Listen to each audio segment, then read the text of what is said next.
Hello everyone, welcome back on my YouTube channel. Indian economy में आज के lecture में डिस्कस करेंगे फिफ्थ 5 ईयर प्लान को।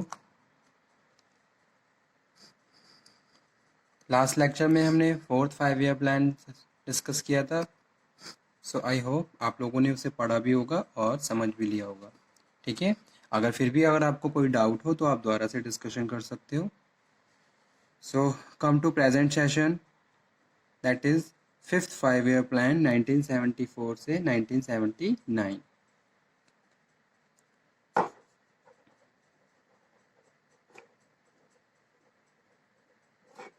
The fifth 5 year plan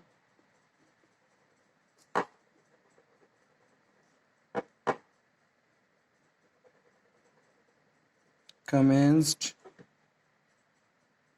on 1974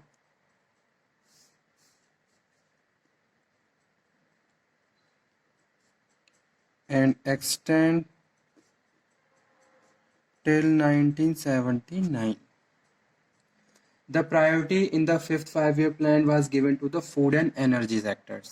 तो ध्यान दीजिए, फिफ्थ 5 ईयर प्लान में जो मेन जो फोकस किया गया, मेन जो प्रायोरिटी दी गई वो फूड और एनर्जी सेक्टर्स को दी गई, because whole world economy was going through the tough phase and price of food and energy were very high. ठीक है, तो इस अगर मैं 1974 या 1979 के बीच की बात करता हूँ तो इस टाइम पूरे वर्ल्ड लेवल पे फूड क्राइसिस या फिर इस तरीके की प्रॉब्लम चल रही थी कि फूड के प्राइसेस बहुत ज़्यादा हाई थे। तो इसीलिए जो मेन फोकस किया गया फूड एंड एनर्जी सेक्टर्स पे किया गया। तो ये इसका मेन और रेलिवेंट पॉइंट है।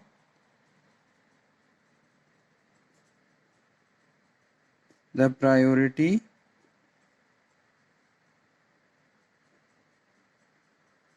in fifth 5 year plan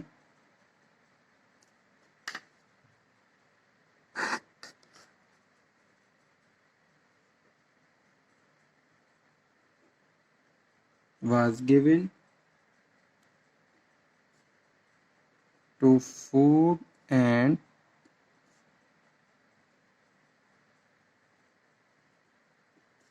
energy sector,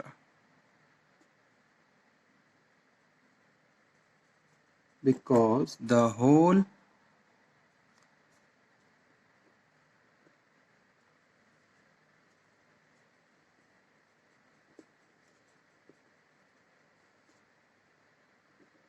world economy was going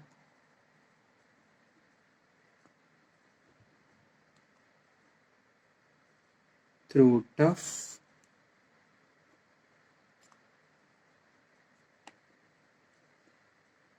phase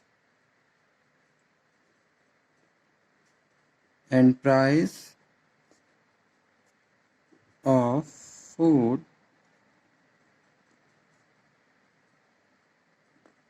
and energy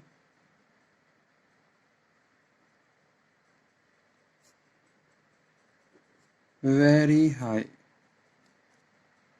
So main objectives कौन कौन से मेन ऑब्जेक्टिव्स थे?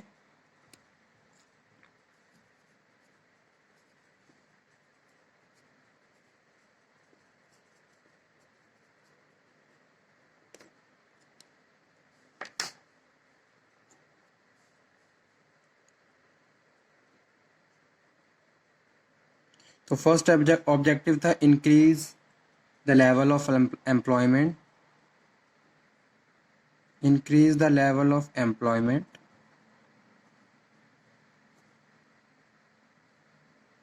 reduce poverty,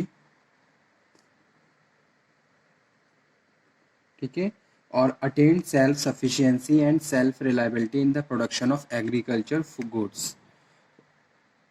ठीक है, ताकि मार्केट की डिमांड से हम मीट कर सकें, यानी कि प्रॉपर सप्लाई कर सकें।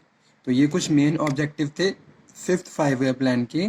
फर्स्ट वन था to increase the level of employment, यानी कि एम्प्लॉयमेंट अपॉर्चुनिटीज़ क्रिएट करना ताकि मैक्सिमम लोगों को अपॉर्चुनिटी मिले और वो एक पर्टिकुलर जॉब पोजीशन पे प्लेस हो सके। ठीक है, और अपने लिविंग स्टैंडर्ड को रेज कर सकें। तो this one is the main objective of fifth 5 year plan.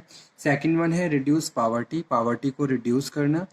और थर्ड वन था सेल्फ सफिशिएंसी, यानी कि कंट्री अपने आप में सेल्फ रिलायबल हो, सेल्फ सफिशिएंट हो, हमें किसी भी तरीके के गुड्स एंड सर्विसेज के लिए किसी दूसरी कंट्री से इंपोर्ट ना करना पड़े, ठीक है। और मेनली जो फोकस किया गया वो एग्रीकल्चर पे किया गया कि भी जो एग्रीकल्चर गुड्स हैं हम खुद से ही प्रोड्यूस करें और अपनी मार्केट की डिमांड को सेटिस्फाई करें, यानी कि नंबर ऑफ, जैसे कि पॉपुलेशन जितनी है उसके हिसाब से हमारे इंडिया में ही प्रॉपर प्रोडक्शन होना चाहिए ताकि फूड और एनर्जी की प्रॉब्लम इश्यूज क्रिएट ना हो, ठीक है। तो ये सारे मेन ऑब्जेक्टिव थे। Attain self sufficiency,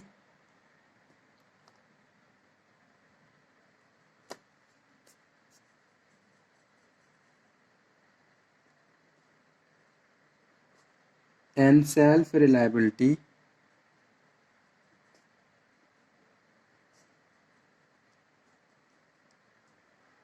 in production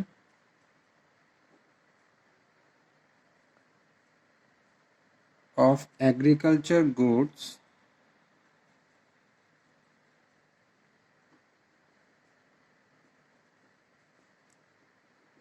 for meeting the demand of nation।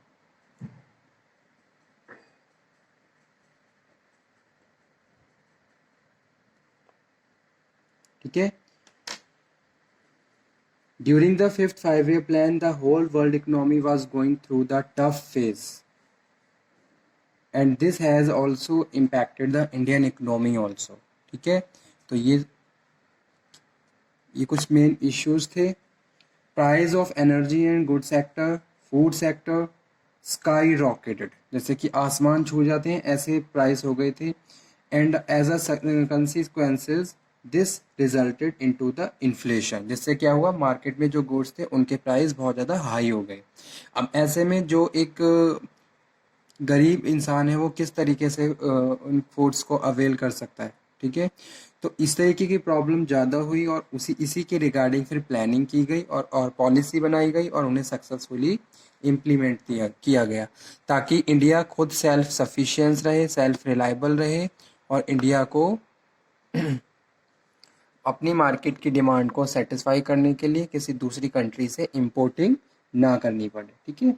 So in the later stage the increase in the supply of food grain and the export of mineral and oil reserve earn quite a good amount of foreign exchange, जिससे हमने क्या किया, access में हमारा production हुआ, market की demand satisfy करने के बाद भी हमारे पास गुड एक्सेस क्वांटिटी में अवेलेबल थे, जिसको हमने एक्सपोर्ट करना शुरू करा, ठीक है।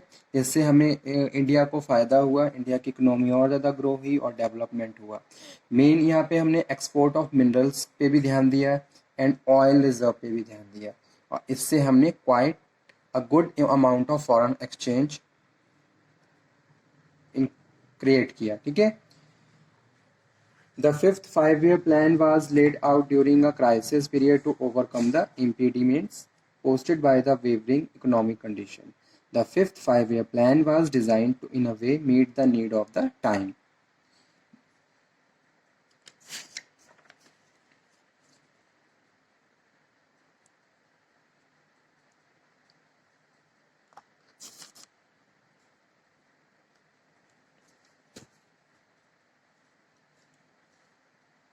तो इस पे आप ध्यान दीजिए। Priority in the fifth 5 year plan was given to food and energy sector, ठीक है। फूड और एनर्जी सेक्टर पे ध्यान दिया गया mainly on fifth 5 year plan. Main objective मैंने यहाँ पे लिख ही दिए, आप इनको भी नोट डाउन कर लीजिए।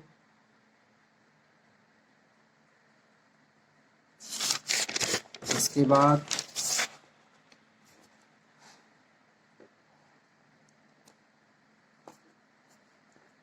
नेक्स्ट वन है major event of the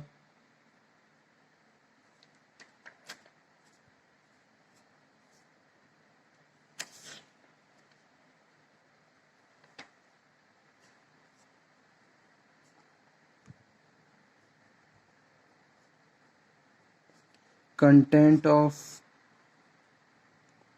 fifth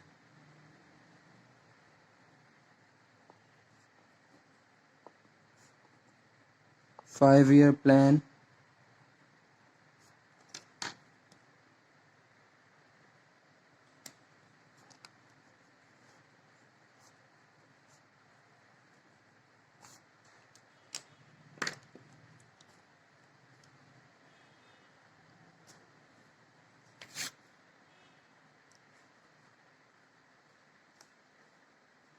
तो क्या था, improving agriculture condition, improving agriculture condition. It is obvious that अगर आप एग्रीकल्चर प्रोडक्शन बढ़ाना चाहते हो तो आपको एग्रीकल्चर कंडीशंस में भी इम्प्रूवमेंट करने पड़ेंगे, ठीक है। तो वही मेन पॉइंट है फिफ्थ 5-year प्लान का, इम्प्रूविंग एग्रीकल्चर कंडीशंस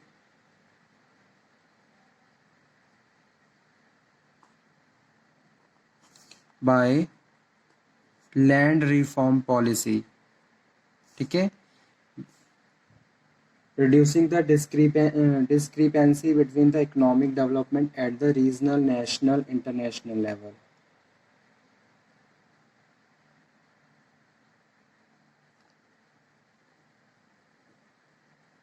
Improving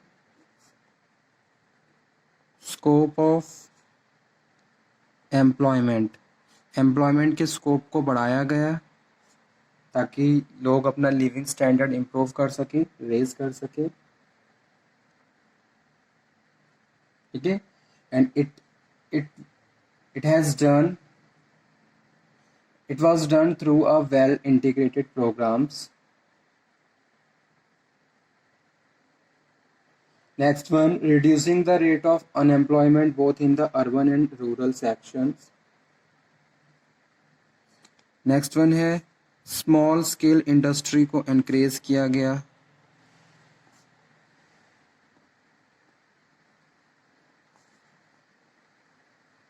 ताकि वहाँ, अगर मैं इंडिया की बात करता हूँ तो इंडिया में मैक्सिमम ऐसे लोग हैं जो MSME का पार्ट बने हुए हैं, वहाँ से अर्निंग करके अपने लिविंग स्टैंडर्ड को रेज करते हैं या एक मिनिमम लिविंग स्टैंडर्ड सेट कर पाते हैं, ठीक है। तो वही चीज़ यहाँ पे मैं फिफ्थ 5-year प्लान में डिस्कस कर रहा हूँ कि ड्यूरिंग दैट टाइम MSME पे भी ध्यान दिया गया, स्मॉल स्केल इंडस्ट्रीज़ को एनकरेज किया गया ताकि वो भी प्रॉपर अपने इंडस्ट्रीज़ को रन कर सकें और नंबर ऑफ अपॉर्चुनिटीज़ क्रिएट कर सकें,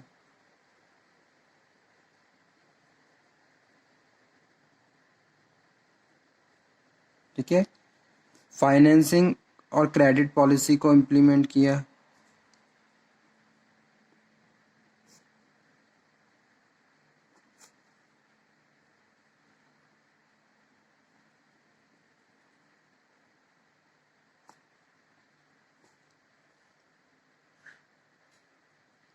ठीक है।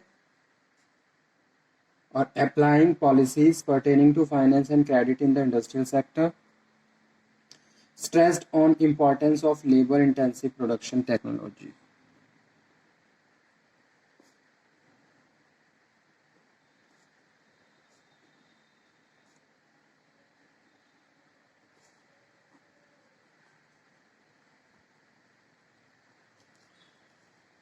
तो ये सारे इंपॉर्टेंट पॉइंट थे during the fifth 5-year plan. Thank you.